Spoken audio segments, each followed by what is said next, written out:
Hello guys! In today's video, we're going to learn about simple pendulum and how to calculate the time period. So let's get going. Materials required for today's experiment are a stand, a metallic bob, a piece of thread to tie the bob. We also need some measuring instruments like screw gauge, vernier caliper, and a ruler to measure the dimensions. We also need a stopwatch to measure the time. Let us learn the definition of a simple pendulum. A pointless mass attached to a light, extensible, frictionless string and suspended from a fixed support such that it can swing freely is called a simple pendulum. Let me tell you a short story about how simple pendulum got invented. The Italian scientist Galileo first noticed in 1583 the constancy of a pendulum's period. He compared the movement of a swinging lamp in Pisa Cathedral with his pulse rate. Let us measure the diameter of the bob using a screw gauge.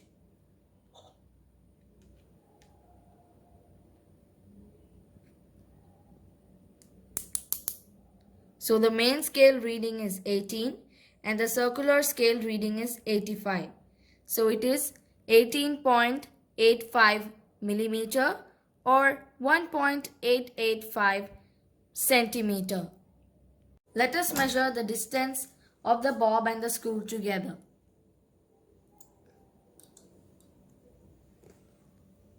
It is 35.4 mm or 3.54 centimeter. Let us measure the length of the string. Measure it from the point you have tied the bob till the bottom of the stand. Place the ruler carefully and it measures 23.6 centimeter.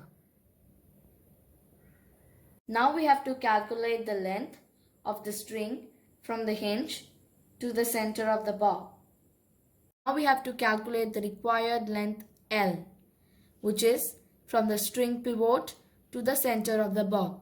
We have already measured the dimension of the string, which is 23.6 centimeter, and the length of the screw and the bob together, which is 3.54 centimeter. Now we have to find out the radius of the bob. Radius is diameter by 2. Which we have already found out. 1.885 divided by 2 will give you the radius, which is 0.9425 centimeter. So let us calculate L, which is the total length minus the radius. 23.6 plus 3.54 minus the radius will give you 26.19 centimeter. Let us understand the time period of a pendulum. The time taken by the bob to complete one oscillation is called as time period.